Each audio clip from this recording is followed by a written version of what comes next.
In the still and candle-scented hush of a medieval evening, intimacy was not the fiery or impulsive thing that later poets imagined, but rather a small and ritualized act layered in the customs and constraints of its age, shaped by the long rhythms of agrarian life, the dim glow of hearths, and the quiet surveillance of faith. To understand how people of the Middle Ages regarded closeness and affection is to step into a world where privacy hardly existed, where walls were thin, and where even the most personal gestures were surrounded by expectations of duty, lineage, and divine order. A medieval man and woman did not meet as strangers moved by passion. They approached one another as figures within a tapestry of rules, wearing garments heavy with symbolism, whispering beneath the slow toll of church bells that ordered every hour. The rooms themselves were dim, the air thick with the smell of rushes strewn on the floor, and perfumed herbs meant to mask the scent of age and animals. A bed, if there was one, was not always a place of luxury, but a wooden frame, its ropes creaking softly, its coverings coarse wool or linen that had been spun by patient hands over the course of many evenings by the fire. In manor houses, where privilege allowed for some measure of comfort, curtains might surround the bed, not for romance, but to keep out the cold and to grant the illusion of privacy in a room where servants might sleep only a few paces away. The atmosphere was slow and layered, the conversations hushed, and the gestures careful. For in those times, modesty was a social armor, a language that everyone understood and feared to break. What modern imagination calls love was, for most, a matter of alliance and stability. Yet tenderness found its way through small, unrecorded gestures, the offering of bread, the mending of a tunic, the placing of a hand on another's shoulder during long winters when light seemed to vanish early. Among peasants, who formed the great majority of Europe's people, daily exhaustion dictated the tempo of affection. After hours in the fields or tending livestock, warmth was sought less from romantic impulse than from the sheer need to survive another cold night. Men and women shared not only bodies, but burdens of hunger, of childbirth, of illness that came without warning. The intimacy of medieval life was communal. Many slept in shared rooms, families and animals close together for warmth. One might hear the low murmur of prayers mingling with the soft breathing of livestock, the drip of melting tallow from a candle stub, and the whisper of wind through small, ill-fitted windows. Such details, mundane and endless, framed the experience of closeness. Even nobles, draped in silks, imported through slow caravans from Venice or Constantinople, lived under the same rules of nature: firelight, cold stone, the long shadows of winter. Affection, when it appeared, was a small flame trembling in the draught, not the blazing romance of later tales. The church, whose presence stretched into every corner of life, spoke of the body as both a vessel and a danger. Clergymen wrote sermons, reminding believers that every act of union must serve a divine purpose. Yet between those sermons and the quiet lives of men and women, there existed an ocean of silent compromise. Confessors heard whispered sins, but many were the same every year. And priests themselves often struggled with the same desires they condemned. The rhythm of the seasons provided the unspoken schedule of intimacy: marriages in spring after the thaw, conception timed with harvest, abstinence observed during Lent or Advent. To break these rhythms was to risk not only moral censure, but suspicion from one's neighbors. For gossip was the true chronicler of medieval life. There were manuals written by monks and scholars attempting to instruct couples on proper behavior, filled with stern reminders of when and how closeness should occur. But such writings were far removed from the daily rhythms of real people who simply tried to live through rain and famine. The language of these texts was heavy with sin and virtue. Yet within small cottages, far from cathedrals, the people likely cared more for warmth and companionship than for theological precision in the courts of the nobility. Intimacy was layered with ceremony. There existed the poetic language of courtly love, a highly stylized dance of glances, letters, and gestures, but it was often more performance than reality.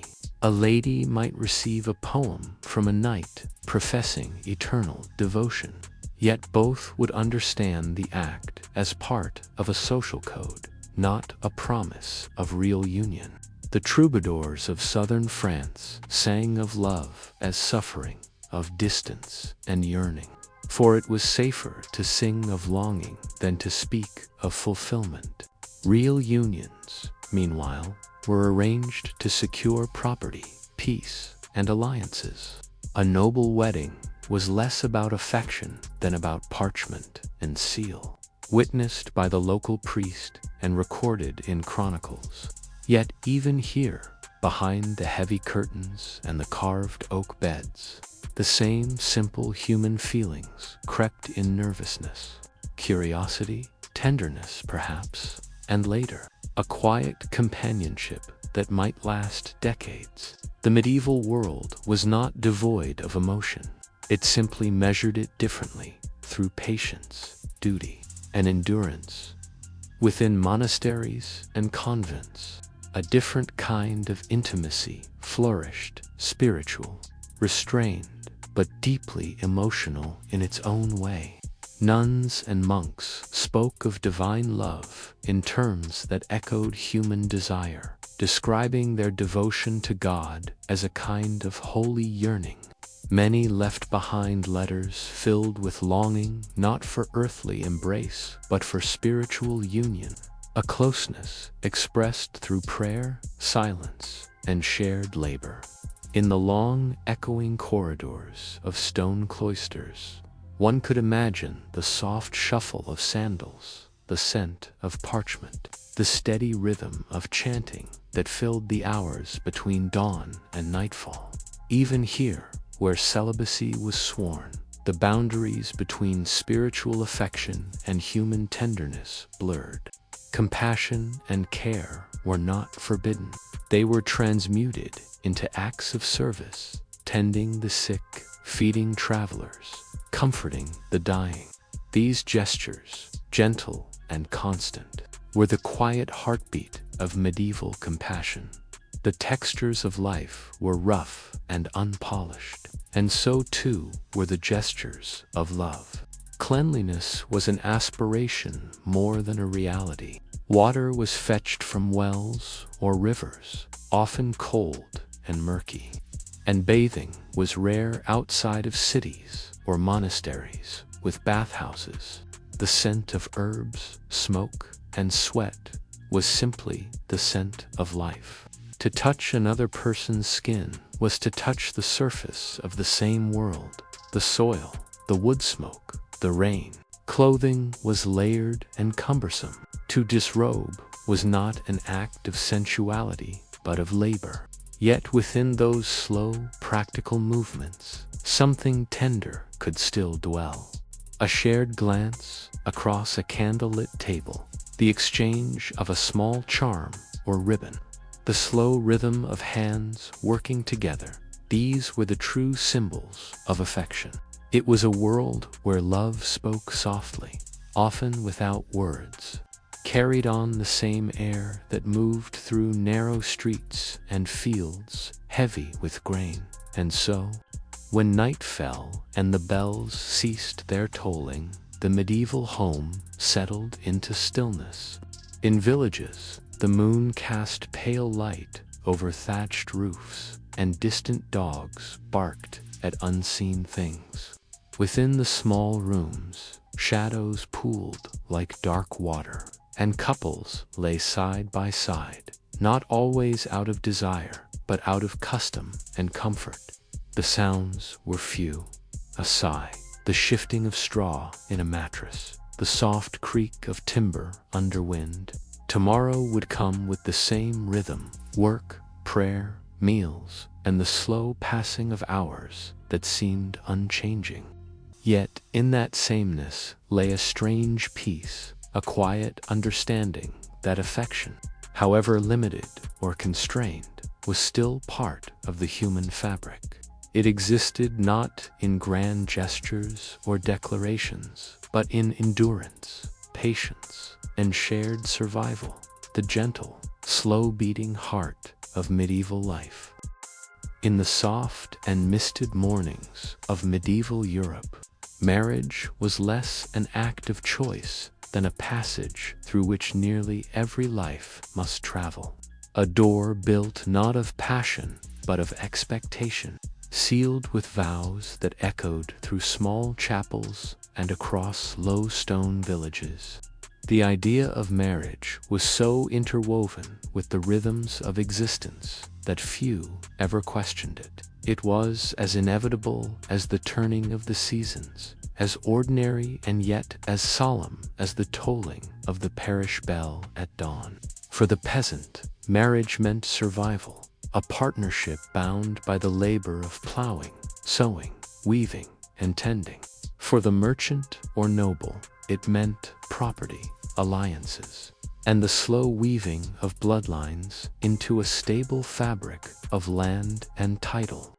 Yet, no matter one's station, the ceremony itself carried a peculiar quietness, a reverence both sacred and domestic, with candles guttering under the watchful gaze of saints painted on wooden panels, and the priest's voice low and deliberate as he spoke of fidelity, duty, and the mystery of life renewed through union.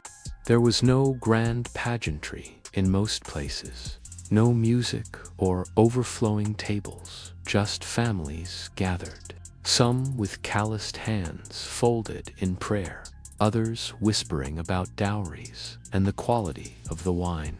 A marriage was a contract witnessed by God and by the village, and from that day onward, the two lives became one thread in the endless weaving of the medieval world's tapestry.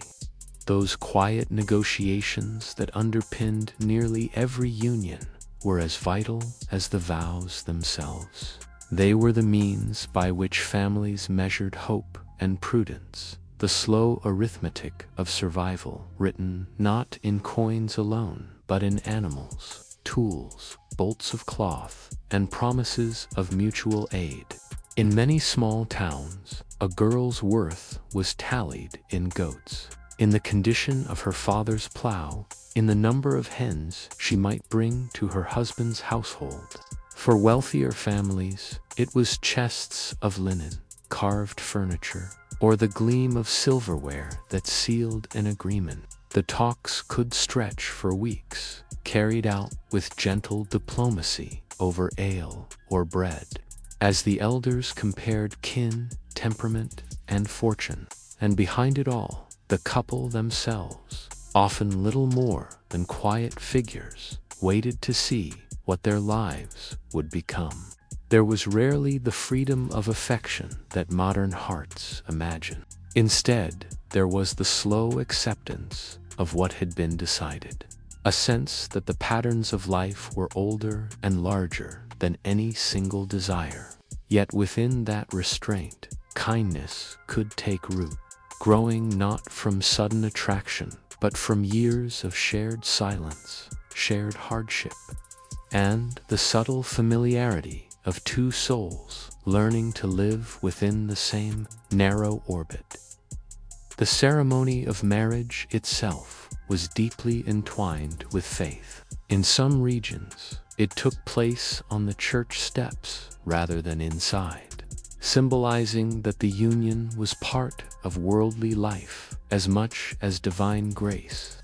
The priest would bless the rings, if rings there were, and recite prayers from the old Latin rites, his words barely audible above the rustling of woolen cloaks and the faint cough of someone in the back. The witnesses would murmur assent, and afterward there might be a modest feast bread, perhaps a roasted chicken, and a small jug of ale shared among friends. There was laughter, but it was subdued, bound by custom. For the church discouraged excessive joy, as it discouraged excess of any kind. To dance too long, to drink too freely, to linger too late into the night, was to risk the shadow of sin. Still, the people found small ways to celebrate. Songs murmured under breath, garlands woven from field flowers, a shy smile exchanged across the flickering glow of a hearth. It was not exuberance, but endurance that marked their joy, a steady, contented patience born of knowing that the world changed slowly, if at all. After the vows came the slow unfolding of domestic life, and with it the long, unending work that bound husband and wife together. The household was a small world of constant motion, grinding grain, milking animals, mending clothes, baking bread, sweeping floors strewn with straw. Each task was its own form of intimacy, each routine a language of gestures and silence. The husband might tend to the fields, while the wife kept the fire alive, or both might labor side by side in the cool shade of morning, exchanging few words because words were not needed. The rhythm of their days was almost hypnotic. Sunrise, toil, meal, prayer, sleep, and again.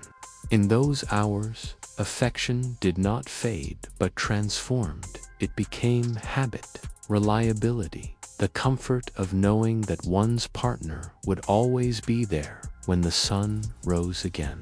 The nights were quiet, filled with the sigh of wind through shutters, the occasional cry of a child, the murmuring of prayers whispered half from faith and half from fatigue. And through those still hours, beneath coarse blankets and faint candlelight, human warmth was its own small sanctuary against the chill of the stone walls. Among the nobility, marriage carried another burden, spectacle. There were banquets, musicians, embroidered garments, and the slow, deliberate performance of wealth. Yet even in the grandest halls, the essence of union was the same obligation and continuity.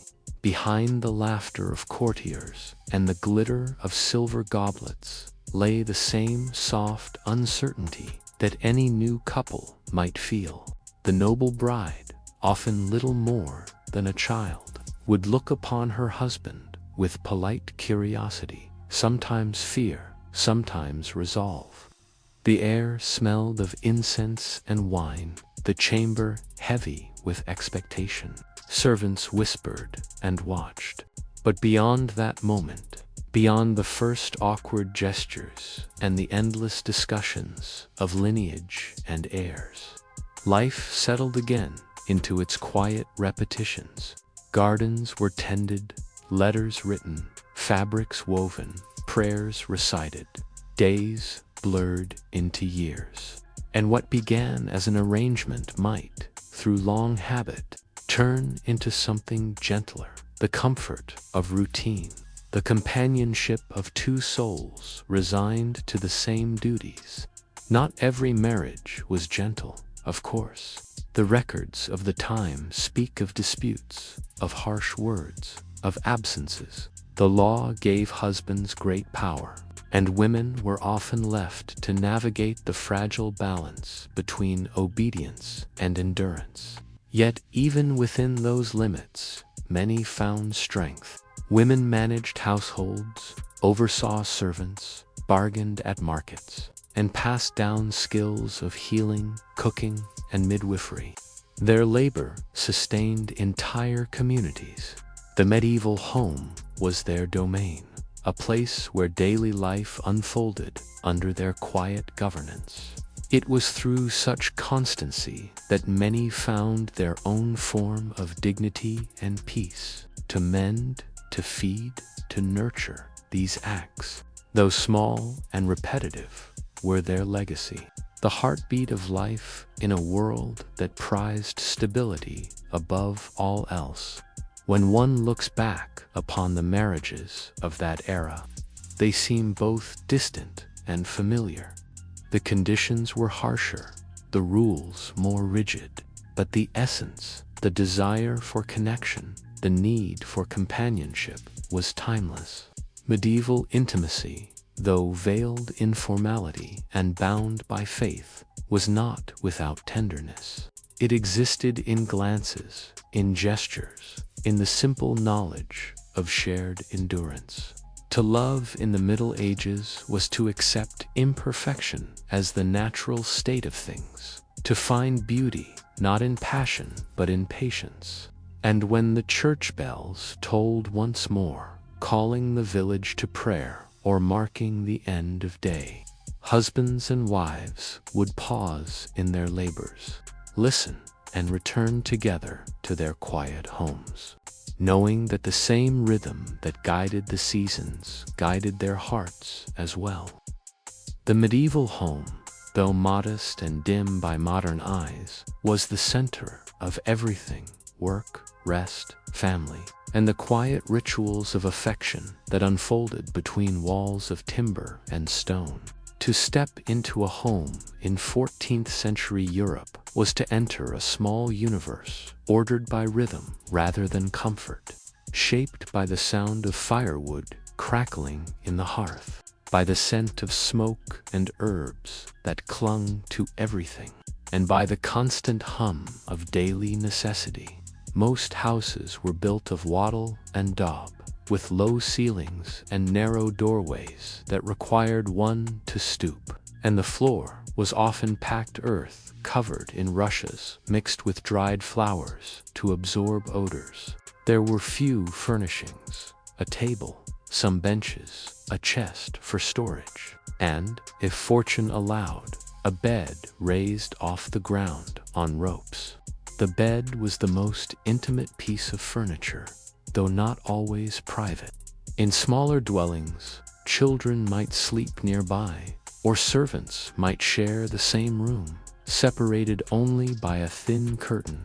It was within this simple space that most of life's tenderness unfolded, not in grand gestures or poetic phrases, but in the steady exchange of small kindnesses: a piece of bread shared, a garment mended, a fire kept burning through the long, unbroken night. The home was a place of cooperation. Husbands and wives were partners in labor as much as in life. In the mornings, the faint light filtered through oiled parchment windows, casting a soft, honey-colored glow upon the interior. The day began not with leisure, but with duty, tending to animals, fetching water, preparing the first meal, or mending tools. These acts, repeated without end, formed the invisible fabric of affection.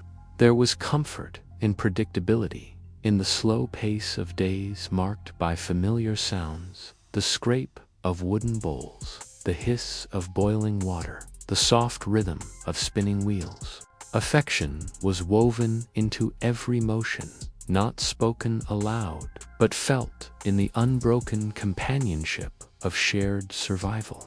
Words of love were rare. Actions sufficed. The medieval world had little room for sentimentality, yet its people knew the quiet satisfaction of belonging to someone, of being known in the simplest ways by the sound of footsteps. by the way one's hands moved in the firelight, by the warmth that lingered beside them when night fell. Among wealthier families, the home was more elaborate, but followed the same essential order. In manors and townhouses, great halls served as centers of both domestic life and ceremony. The hearth there was vast, capable of warming an entire household, and the walls were hung with tapestries that told stories of saints or hunts, meant as much to insulate against drafts as to display refinement. Here too, life revolved around routine. Servants bustled, children studied under tutors or clerks, and meals were taken at long tables, each person seated according to rank. Yet, even in these grander homes, intimacy retained its humble character. Behind the ornate doors of bedchambers, a noble couple's private world was as fragile as that of the peasant. The same breath shared in the dark, the same murmured prayers before sleep, the same longing for peace in a world that offered little. The thick drapes around their bed were meant not only for warmth, but also for seclusion, to create the illusion of privacy in a household where dozens might live and work together. The flicker of a single candle could make shadows dance across carved furniture and soft linen, and in that gentle, wavering light, the boundaries between wealth and simplicity seemed to vanish. Children were part of this domestic intimacy from the beginning. They grew up in the same rooms, watching and learning from every gesture their parents made. Their laughter or cries echoed through the narrow halls, blending with the rhythmic sounds of tools and cooking. Childhood was brief. By the age of 7 or 8, many were already helping in small ways, feeding animals or sweeping the floor. The household, in all its noise and closeness, was their universe. Affection between parents and children was expressed more through protection and instruction than through play or indulgence. Mothers taught their daughters to spin, to knead dough, to sew, to keep the fire alive, all skills essential for survival. Fathers taught their sons to till the soil, to shoe a horse, to mend a fence, to trade fairly. These were lessons of life, given without ceremony but with deep meaning. And at night, when the house settled into stillness, families would gather near the hearth, sometimes in silence, sometimes with soft murmurs of prayer, the orange light flickering over tired faces as smoke drifted lazily upward to escape through the hole in the roof. Cleanliness was a relative luxury. Water was fetched from wells or streams, often cold and heavy to carry.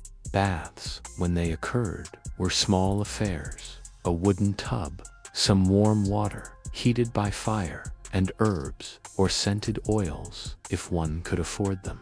Bathing was seen less as indulgence and more as healthful necessity, though the church often warned against too much bodily attention. Yet people found quiet comfort in these rituals of cleansing. Husbands might help pour water for their wives, or mothers might wash their children before the fire, speaking softly as the day came to its end. Hair was combed, linens aired, hands rubbed with rough cloths to remove the marks of labor. These humble acts were small expressions of care, soothing in their repetition, grounding in their simplicity. The smell of soapwort and lavender filled the air, mixing with the ever-present scent of woods. Outside, night deepened. Inside, life slowed to its gentlest rhythm. Time itself moved differently within these walls. There were no clocks, only the slow arc of sunlight across the floor, the crowing of roosters, The tolling of distant bells, marking canonical hours, matins, lauds, vespers. Days blended into weeks, weeks into seasons. Winter was the longest season of all, and in those months of cold and hunger, the home became a cocoon against the dark. Couples huddled close under layers of fabric, speaking in whispers or not at all, listening to the creak of wood and the sigh of wind pressing against shutters. Dreams were modest, a good harvest, a mild spring, a child's health. Yet the stillness had its own beauty, a kind of suspended peace, born from the acceptance that life's comforts were few and therefore precious. When spring came again, its scent entered through open doors, damp soil, blooming herbs, the faint sweetness of new hay.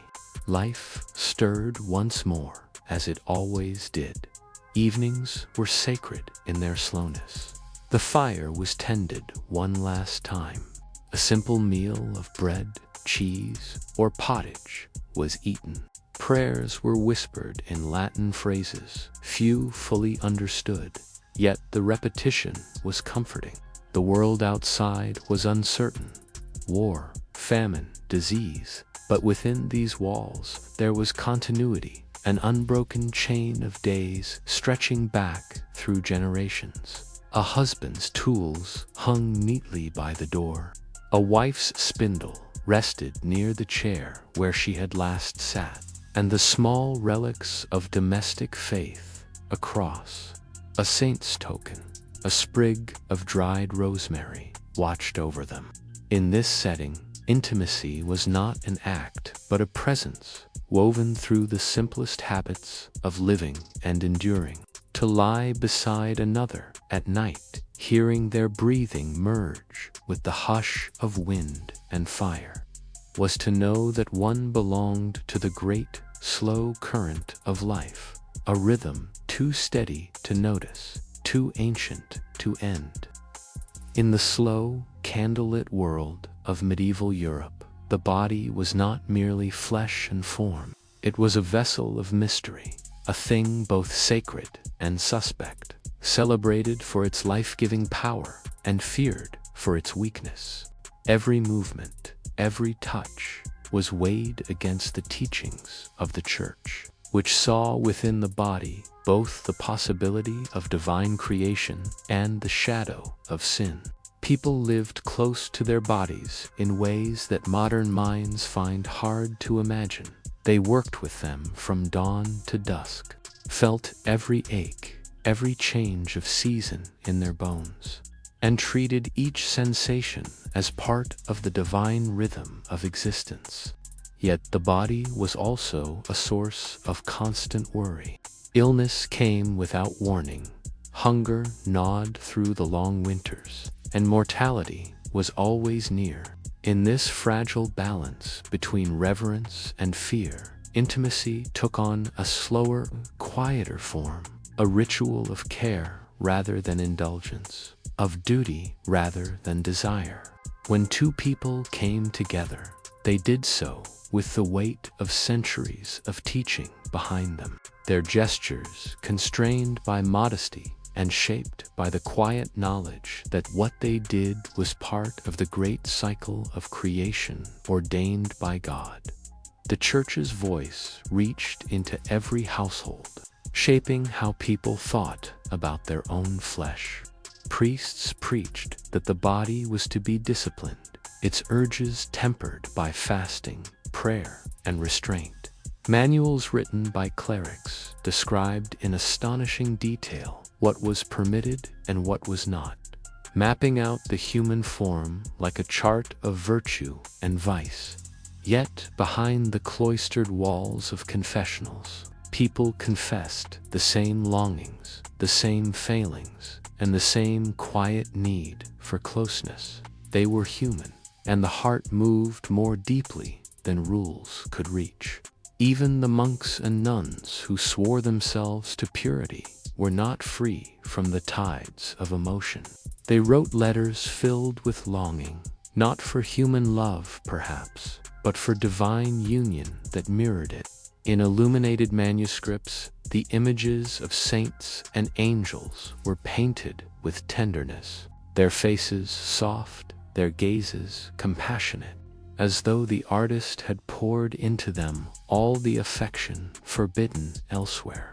In these acts of creation, there was a kind of spiritual intimacy, a way of expressing what could not be spoken.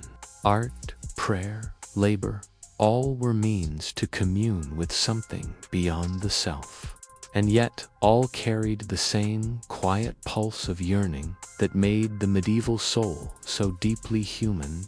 Daily life itself was an education in physical closeness. People lived, worked, and slept together in small spaces, their boundaries porous. Privacy, as modern minds conceive it, did not exist. Servants dressed their masters. Apprentices slept beside their masters' families. Travelers shared beds with strangers at inns for warmth. To live in such proximity was to be constantly aware of the human presence, the sound of breathing, the rustle of cloth, the smell of smoke and sweat mingling in the air. Yet it was not indecency, but necessity. The body was a fact of life, unhidden and unremarkable. What modesty existed was expressed through gesture and tone, averted eyes, folded hands, careful silence. Within this world, affection became an art of restraint. A hand resting briefly on another's shoulder might speak louder than words, and a moment of eye contact could carry a depth of meaning too sacred to voice. Love and courtesy blurred together. To touch another gently was an act of respect, not possession. Cleanliness, too, was a form of care that bordered on affection. Though bathing was infrequent by modern standards, when it occurred, it was a communal and almost ceremonial experience. In towns, bathhouses offered places where people might soak in wooden tubs filled with heated water, the air heavy with steam and herbs. Families bathed together, and attendants poured warm water over shoulders with patient hands. The act was practical, to cleanse, to soothe aching muscles, but it also held a kind of intimacy born of trust and comfort. The warm water eased the stiffness of work and softened the edges of fatigue. The scent of rosemary or lavender floated gently above the surface, and voices murmured softly, blending with the dripping of water and the low crackle of fire that heated the stones. In rural homes, the experience was simpler. A small tub near the hearth, a bucket of water warmed by the fire, and the quiet presence of a loved one helping to wash away the dust of another long day. These were the moments when tenderness lived, unspoken and ordinary, folded into the simplest gestures. The body was also the instrument of work and worship. Fields demanded strength. Spinning wheels required patience. Prayer demanded stillness. Each occupation formed the body into its own shape, and those shapes were honored as reflections of one's station in life. The hands of peasants were rough and scarred, yet they were considered noble in their labor. The faces of monks were pale from cloisters, yet they bore the serenity of devotion. Love, when it grew, was not for perfection, but for familiarity, for the way a partner's body told the story of their shared toil. To see the marks of a lifetime's work on another's hands was to see one's own reflection. Affection in the Middle Ages was inseparable from gratitude, for to live at all was to struggle, and to share that struggle was the deepest bond one could know. At night, when the fires dimmed and the wind sighed through the narrow gaps of wooden walls, couples lay side by side, their bodies heavy from labor, their thoughts slow and soft. The sound of breathing, the warmth of skin beneath coarse linen, these small sensations were the truest form of comfort, wordless and complete. Illness brought another kind of closeness, one made of compassion and endurance. Without physicians for the poor, care fell upon family and neighbors. Wives nursed husbands through fevers. Husbands fetched herbs for wives in labor. Mothers stayed awake through the night beside the coughing of children. Healing was as much faith as knowledge. People prayed to saints for intercession, made poultices from garden plants, and trusted in the slow patience of the body to mend itself. During such times, intimacy was stripped of ceremony. It became pure care, wiping a brow, changing a cloth, whispering encouragement. In these acts, there was an unspoken reverence, as though tending the body of another was itself a kind of prayer. And when death came, as it often did, it was met not with panic, but with solemn acceptance. To wash and prepare a loved one's body for burial was an act of final tenderness, performed with trembling hands but steady hearts. Life and death, body and soul, affection and faith, all were bound together in one continuous rhythm that never truly ended. So the medieval world moved forward, quietly and endlessly, on the strength of these small gestures. The sermons spoke of sin, the poets sang of love, but the truth of daily intimacy was found in these humble, patient acts. A shared blanket on a cold night, a meal quietly divided, a hand reaching out in darkness. These were the true liturgies of human connection, as sacred in their way as any mass said beneath vaulted stone. The body, despite its frailty and its flaws, was the only bridge between souls. And in every village, every monastery, every hearth, that bridge was crossed again and again, softly, silently, endlessly. In the dim rhythm of medieval life, a home was not a place of solitude, but a small universe of rituals and repetition, a living structure built from patience and familiarity. The walls were not merely stone or timber. They were memories layered upon memories, each creak and draft carrying the voices of those who had come before. The house was a world where people learned the long choreography of daily affection, small gestures performed without words, repeated until they became instinct. Morning began before the sun, when the first faint gray light seeped through the shutters and the sound of roosters called across damp fields. Women stirred the ashes in the hearth, coaxing a glow back to life. Men rose to check the livestock, their boots heavy with yesterday's dust. Children murmured in their sleep, wrapped in woolen blankets beside parents and siblings, for warmth was shared freely. There was no division between public and private life, no sense of ownership over one's own space. Everything, sleep, labor, hunger, and tenderness, was communal, slow, and quietly enduring. In that closeness, people developed an intimacy born of necessity and routine, a soft understanding of one another's silences more than their speech. The house smelled of wood smoke and old straw, of bread rising near the hearth and damp wool drying after rain. Sounds layered gently upon one another, the clatter of ladles, the soft scratching of a quill, the steady hum of life, too ordinary to notice. To a modern visitor, such spaces might seem suffocatingly simple, but to those who lived within them, they were entire worlds. There were customs for everything, how to pass the salt at table, how to greet a guest, how to bow before a priest, how to keep the peace between temperaments forced to share one roof. The art of living together required a patience as deep as faith itself. Quarrels were inevitable, but so were reconciliations, stitched together through shared bread and mutual labor.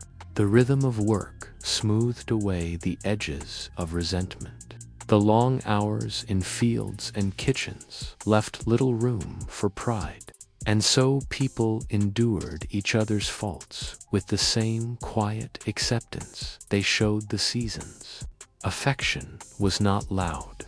It was the slow act of remaining, of showing up each day to mend what was broken, a garment, a door latch, or the fragile fabric of companionship. Meals were the heart of the home, and they carried a ceremonial quality, no matter how poor the fare. A loaf of coarse bread, a bowl of pottage, perhaps a sliver of salted fish. These simple offerings bound the household together. Eating was never a solitary act. Even in silence, one felt surrounded by presence. Grace was said before and after, not merely to thank God, but to remind everyone that life itself was a shared table. Hands reached for the same loaf, spoons dipped into the same pot, and for a few brief moments, the harshness of the world softened. In noble households, the ritual was grander, servants moving like shadows, tapestries dimming the echo of voices. But even there, the essence was the same. To eat together was to exist together. The warmth of food, the low murmur of voices, the flicker of firelight dancing on stone, these were the quiet anchors of medieval affection. Love lived not in passion, but in repetition, in the daily choice to tend, to cook, to mend, to stay.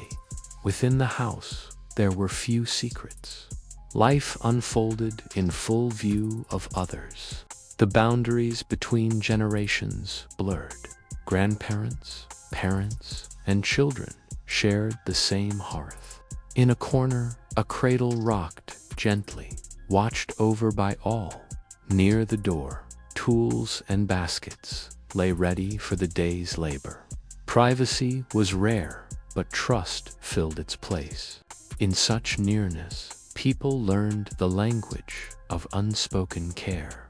A mother's glance could quiet a child more surely than words. A father's silence at table might carry forgiveness, or warning, or fatigue.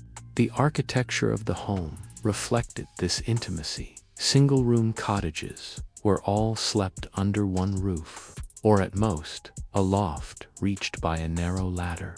At night, the world shrank to the circle of the hearth. Outside, the wind moaned through cracks in the wall, carrying the scent of rain and earth. Inside, the glow of embers painted soft halos on weary faces. Husbands and wives lay side by side, the warmth of their shared body heat, their only shield against the cold.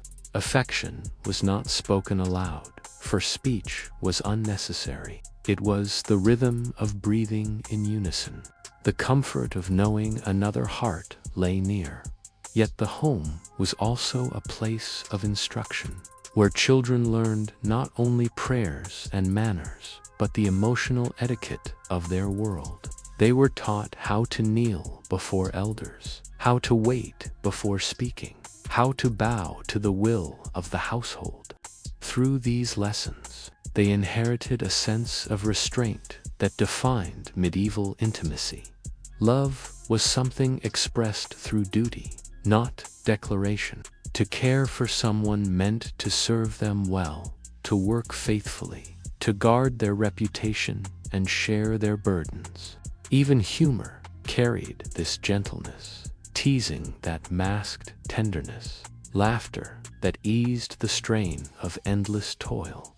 When music filled a home, often from a simple flute or stringed lute, it was not performance, but balm. Songs told of saints, seasons, or unreturned love. And though the lyrics were old, they were sung softly, each voice weaving into another until the melody became a communal sigh. The sound drifted upward into the rafters, mixing with the smell of smoke and the slow pulse of the fire, and the whole room seemed to breathe together, as if the house itself were alive. When winter came, homes became sanctuaries against the endless gray. Days shortened, work slowed, and the world outside froze into stillness. Indoors, people gathered close, spinning wool, repairing tools, telling stories passed down through generations. These tales were not grand romances or epics, but slow, moral lessons stitched into local memory of faithful wives, of patient husbands, of miracles found in ordinary endurance. The nights were long, but the voices were soft and steady, carrying warmth through the hours. Children fell asleep mid-story, their small hands curled near the fire, and parents looked on in weary affection. Time, in such moments, seemed to dissolve. There was no urgency, no distraction, only the simple passage of existence, breath by breath, heartbeat by heartbeat, within walls that had seen countless lives come and go.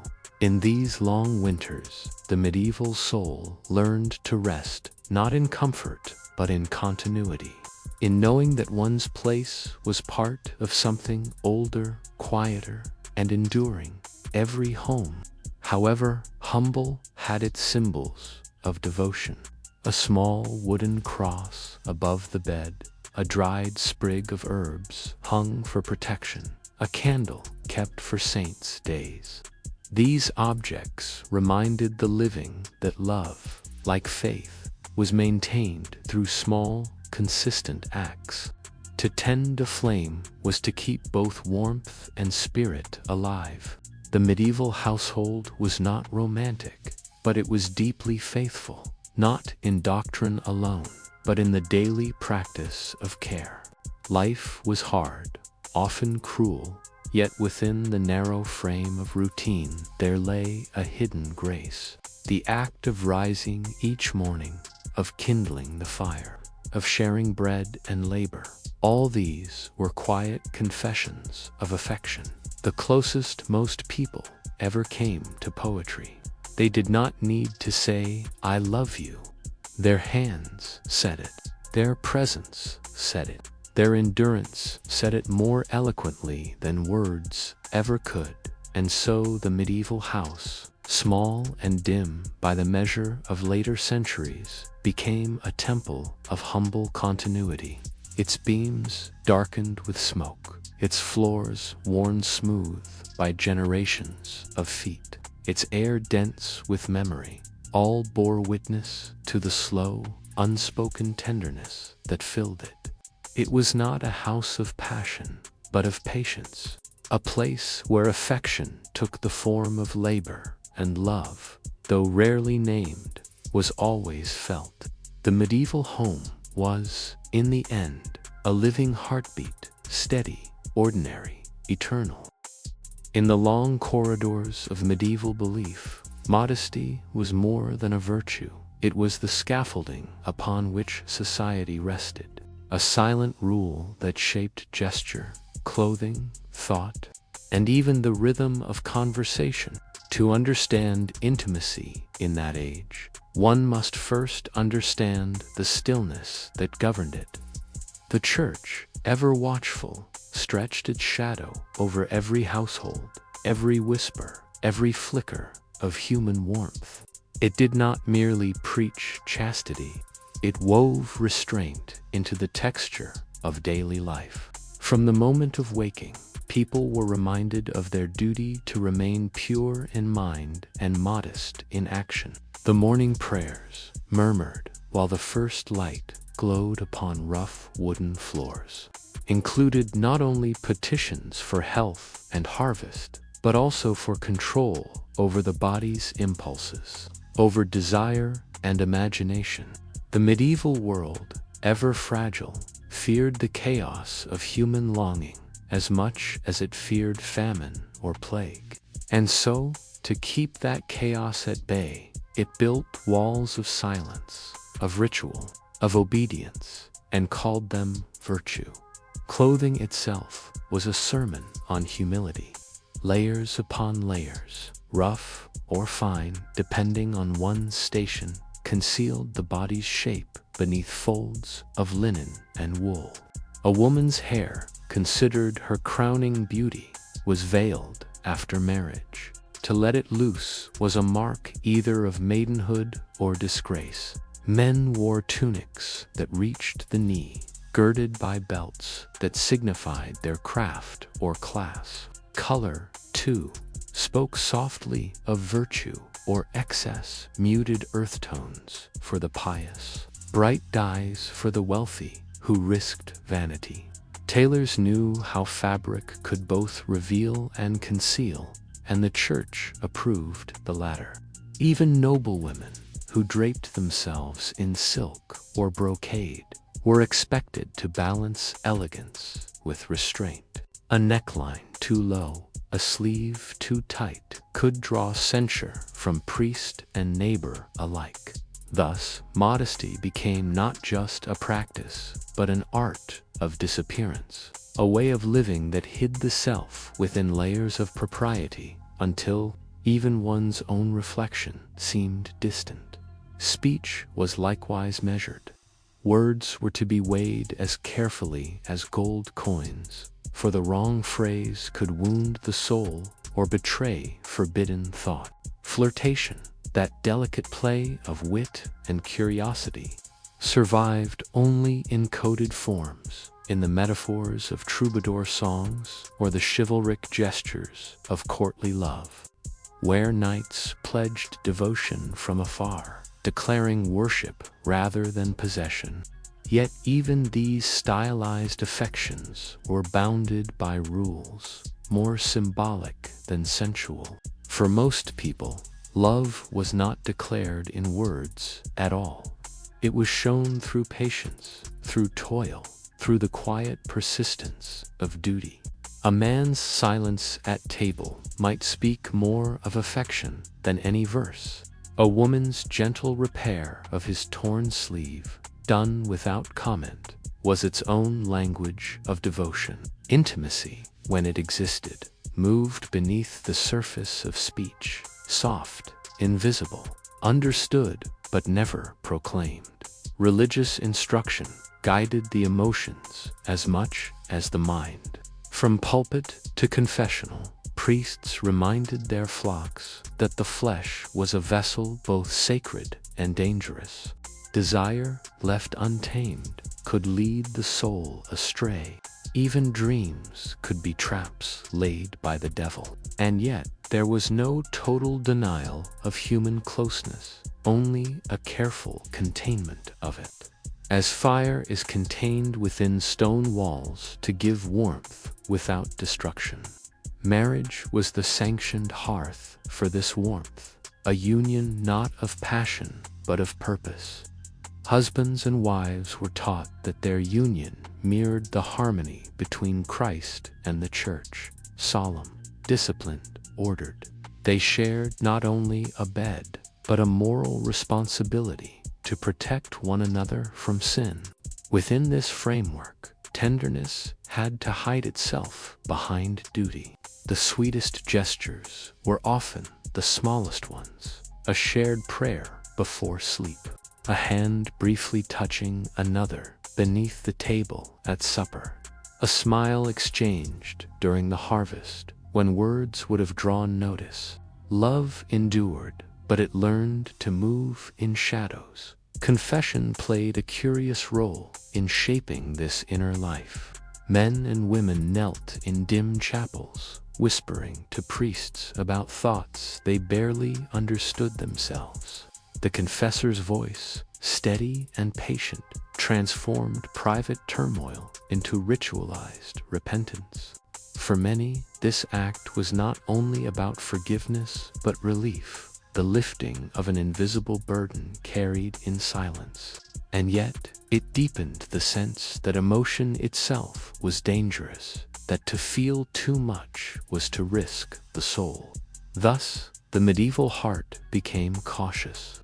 It learned to fold itself inward, to find peace in surrender rather than expression.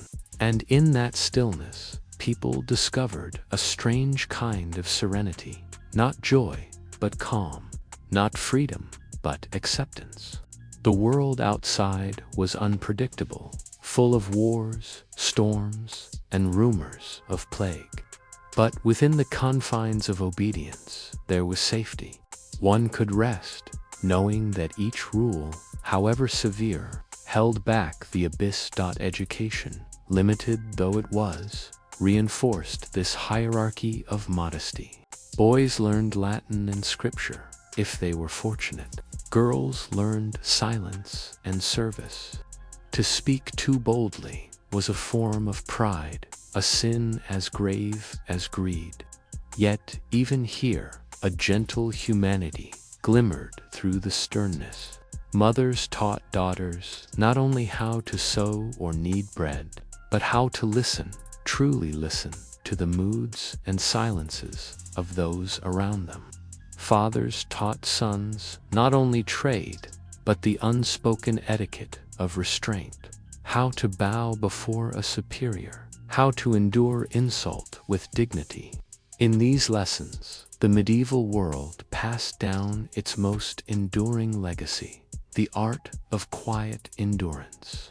It was a civilization built upon patience in prayer, in labor, in affection, and patience, though dull, is a form of strength.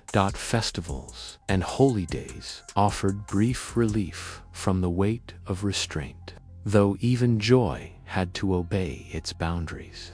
On feast days, villages came alive with color and sound, dancing, music, and ale, loosening the usual decorum. But once the church bells rang, laughter subsided, and people returned to their duties. For a fleeting moment, the veil of modesty lifted, allowing laughter to mingle with longing, before being drawn again over the village like a gentle cloak. The memory of those nights lingered softly, woven into dreams and songs. But the next morning, the same prayers resumed, the same habits returned. It was a rhythm that both confined and comforted, a pulse of sin and forgiveness, of temptation and restraint, repeating endlessly like the tolling of a bell. This constant self-surveillance of thought, of gesture, of longing shaped not only individuals, but the entire emotional climate of the Middle Ages. Life was a long apprenticeship in self-control. The church's laws, the village's gossip, the family's expectations, all were threads in the same web of discipline. Yet within that web, people still found ways to love, to hope, to dream. They carved tenderness out of restriction, turning silence into communication, absence into meaning. A glance across a candlelit table might carry more intimacy than any modern confession. A brief brush of hands while passing a loaf of bread might linger in memory for months. The medieval heart, though bound by law, was not lifeless. It was simply patient, waiting for moments of warmth within the long winter of restraint. By night, when prayers had been said and the world grew quiet, people lay awake beneath the heavy stillness of their homes. They could hear the sigh of the wind, the creak of the rafters, the slow breath of someone beside them. In that darkness, all rules seemed distant. The body remembered what the mind had been taught to forget. That warmth sought warmth, that nearness was a comfort older than sin. Yet even then, modesty lingered like a shadow. And so they slept, not in rebellion, but in resignation, wrapped in the soft weight of blankets and the heavier weight of centuries of silence. It was a sleep without dreams, or perhaps filled with dreams, too faint to recall the dreams of a world that had learned, above all else, to be still. Marriage in medieval Europe was not so much a story of romance as it was a quiet negotiation between survival and faith, a steady partnership shaped by necessity more than desire.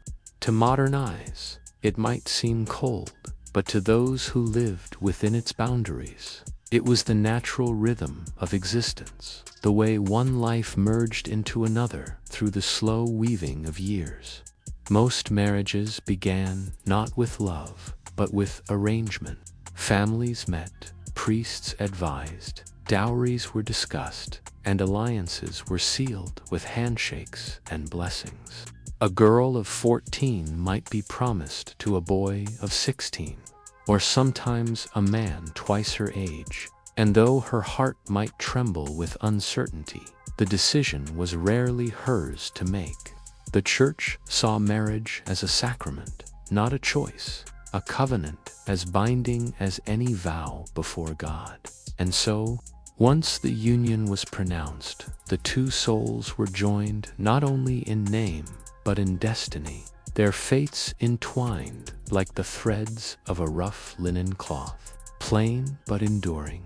The ceremony itself was simple, often performed at the church door rather than inside the nave, a symbolic threshold between the world and the divine. Witnesses gathered not to celebrate passion, but to confirm legality. The priest blessed the couple, their hands joined beneath a strip of fabric, a gesture known as handfasting, representing unity and permanence. There were prayers, solemn and slow, echoing beneath the stone arches. And when the final Amen was spoken, the village bells tolled to announce the new household. The couple walked home through streets lined with neighbors, their faces shy, uncertain, perhaps hopeful. There might be bread and ale shared that evening, laughter rising like warmth from the hearth, and then, later, a quieter moment when the new husband and wife faced one another, not as strangers, but as companions, bound by duty and faith. The Church required consummation to seal the marriage in heaven's eyes.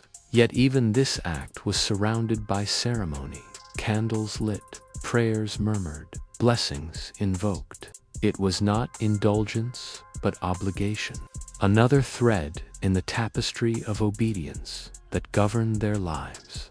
Over time, however, something gentler emerged beneath the structure of duty, the slow blossoming of familiarity. A wife learned the sound of her husband's step before he entered the room. A husband learned the rhythm of her breathing as she slept. They grew to understand each other, not through passion, but through repetition. She knew when his temper was rising by the set of his jaw. He could sense her sorrow in the silence of her hands. Their affection, though seldom spoken, deepened like the grooves worn into a wooden table by years of use, quiet, visible only to those who looked closely.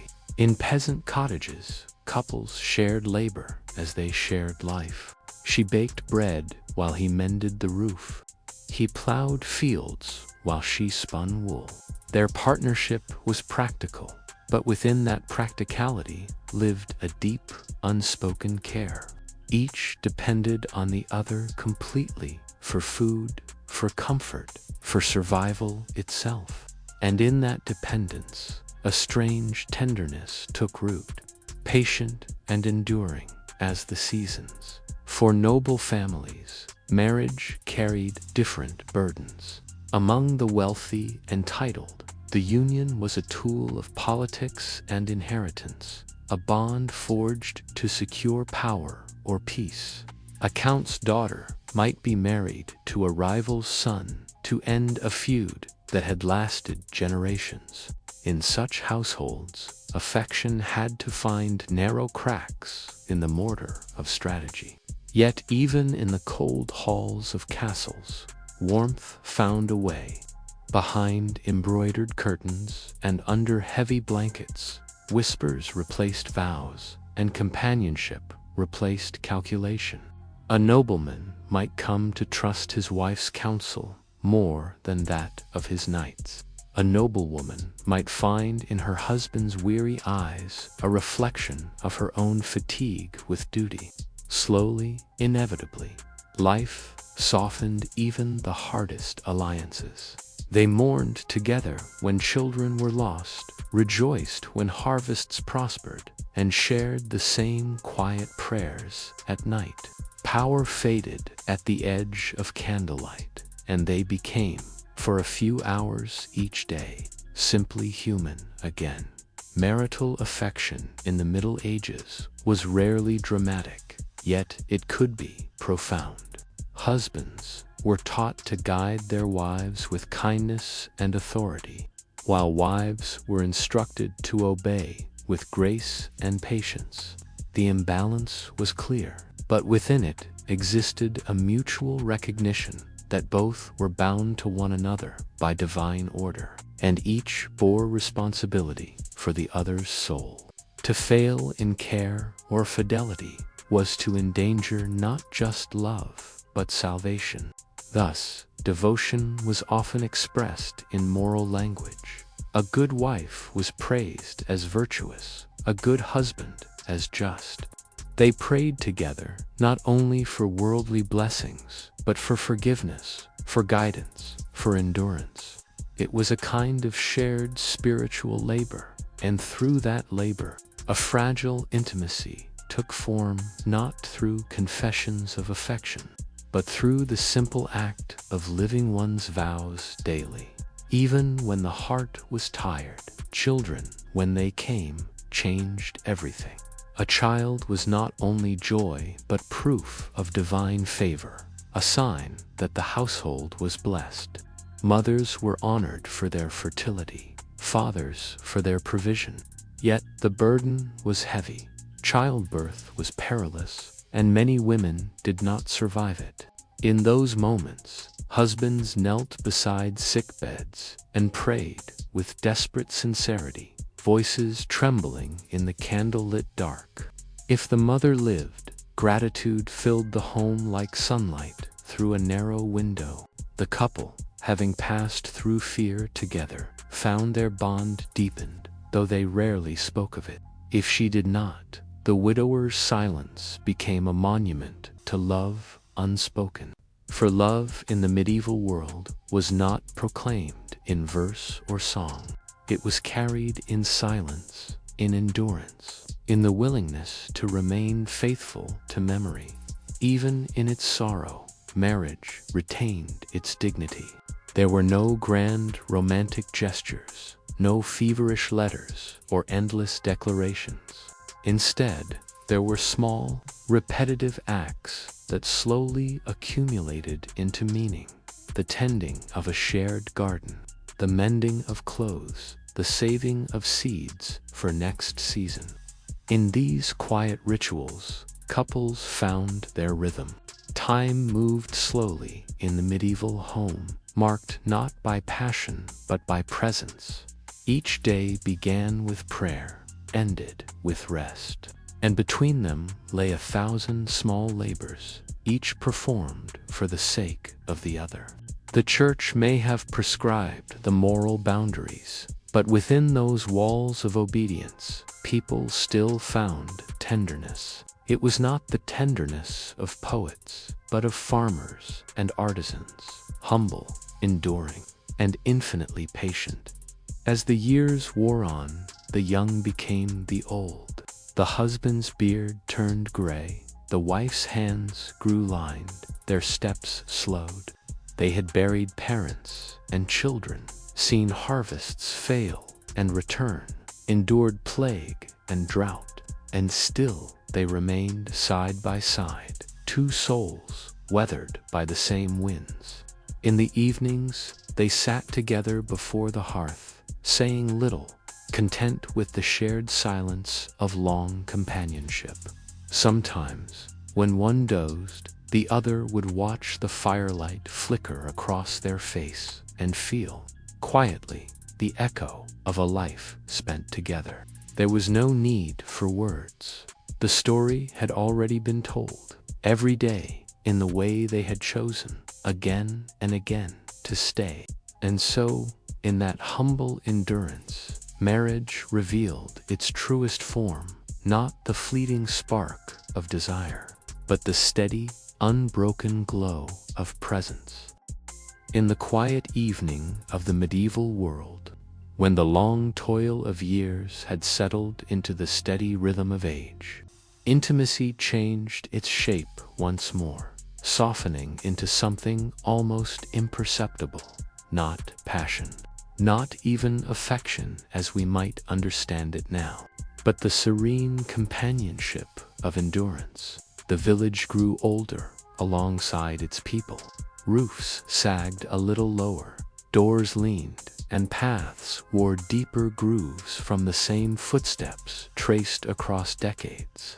The elderly, who had once been children running barefoot through fields, now sat by the thresholds of their cottages, gazing at the familiar sweep of land and sky. They did not speak much.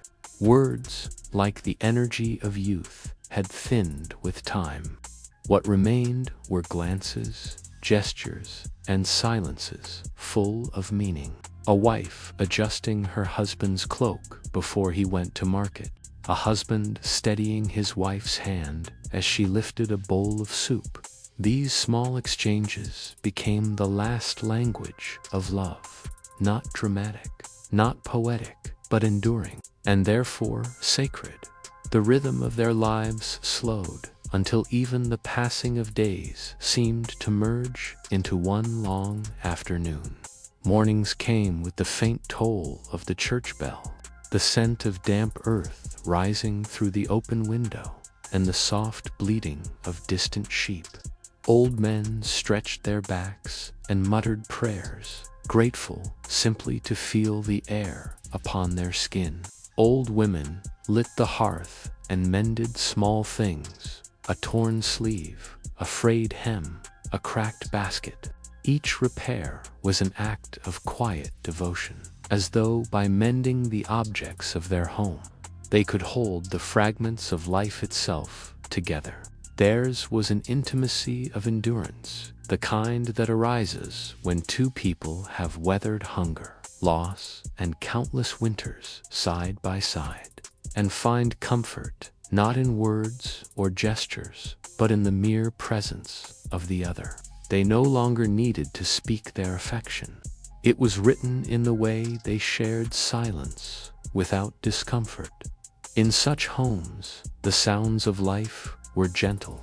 The crackle of firewood, the faint hiss of rain on thatch, the rhythm of a hand stirring a pot. These were the music of old age. Visitors might come now and then, a son bringing bread, a daughter carrying her own child, and for a while the house would fill with laughter and noise. But when the visitors left, silence returned like an old friend, wrapping the space in stillness. And in that stillness, memory stirred.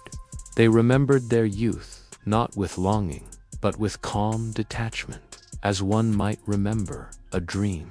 They recalled the first awkward days of marriage, the first harvest they shared, the years of raising children, the illnesses, the prayers whispered in dark nights, the moments of doubt and reconciliation. It all seemed to blur into one long story, without chapters, without peaks or valleys, a story told not in events, but in endurance. It was not a tale of excitement, but of presence, the long companionship of two people who had learned that love, like faith, is not a single act but a habit of being. The church continued to guide even the twilight years, Priests visited the sick and the elderly, offering last rites or simple blessings, reminding them that life on earth was but a prelude to the eternal peace beyond. Old couples prayed together each evening, their fingers moving slowly over worn rosaries. Sometimes one would forget a line of the prayer, and the other would softly whisper it for them, their voices merging into a single murmur. It was in these small acts of shared faith that the deepest intimacy was found, not in flesh or passion, but in the merging of souls through routine devotion. As the candles burned lower, the flickering light would paint gentle shadows across their faces, and for a moment the years seemed to fade. The same hands that had once been calloused from work now trembled slightly, yet they still reached for one another in the dark, seeking reassurance that the world had not entirely vanished into sleep. The villages of Europe, scattered and humble, were filled with such quiet households, each one a small universe of endurance. The young rarely noticed the old, except on feast days, when elders sat at the edges of gatherings, their smiles faint but knowing. The young danced and sang, believing themselves immortal, while the old watched with a patient affection, remembering how they too had once felt that way. They did not envy youth. They pitied it, perhaps, for not yet understanding the calm that comes when the storms of longing have passed. The world had taught them patience in love, in work, in faith, and patience, once learned, became a form of peace. They had seen so much change, yet nothing essential ever did. The land still yielded to the plow. The seasons still turned, the church still rang its bells, and human hearts still sought warmth in one another. Everything endured as they had. When death came, it came quietly. Sometimes it arrived in sleep, as gentle as dusk falling over the fields. Sometimes it lingered, giving time for goodbyes spoken in whispers and prayers. The surviving spouse, whether husband or wife, bore the loss, not with outcry, but with a long, silent ache. Grief in the medieval world was not loud. It was a steady undercurrent, like a stream flowing unseen beneath frozen ground. A widow might continue to live in the same cottage, tending the same hearth, her days unfolding much as before, yet everything changed. The empty chair by the fire became an altar of memory. She would sometimes speak aloud to the absent one, not expecting an answer, simply because the sound comforted her. Villagers would nod in quiet understanding. They too carried their own ghosts. Love, in the end, had not vanished. It had merely become invisible, woven into the very air of the place where two lives had once intertwined. There were customs for mourning, just as there had been customs for modesty and marriage, black garments, prayers for the dead, the lighting of candles on All Souls' Day. Yet beyond these rituals, the truest remembrance lay in routine, in continuing the small acts once shared. The widow still baked the bread as her husband had liked it, still tended the small patch of garden he had planted, still spoke his name in her evening prayers. These repetitions were her comfort, her way of keeping love alive within the rhythm of ordinary days. She did not expect reunion, though she hoped for it quietly, as all the faithful did.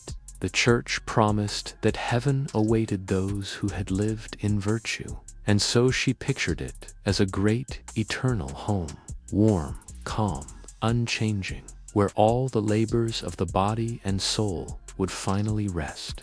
Perhaps there, she imagined, she and he would sit again beside some celestial hearth, saying nothing, simply existing together as they always had. The medieval world did not believe that love could die. It believed that all bonds, sanctified by endurance, not by desire, not by word, but by perseverance, would outlast even death itself. And so, in the twilight of their days, those who had shared a life together were not mourned as gone, but as simply gone ahead. The earth that had once fed them would receive them gently. The same soil beneath the same churchyard, where bells tolled slow and soft. The living would pass by the graves and cross themselves, whispering prayers that sounded almost like lullabies. In that gesture, the centuries found their peace. Life had been hard, love had been quiet, but both had been real, steady as the turning of the seasons, deep as the roots beneath the frozen fields. And as the night deepened over the medieval village, fires dying, shutters closing, the stars returning in their cold, eternal procession, there lingered in every cottage and heart the same quiet truth that love in that world, though silent, was enduring. Though bound by duty, it was tender. Though forgotten by history, it was infinite in its patience. Theirs was not a love of words, but of time itself, slow, faithful, and eternal, like the earth.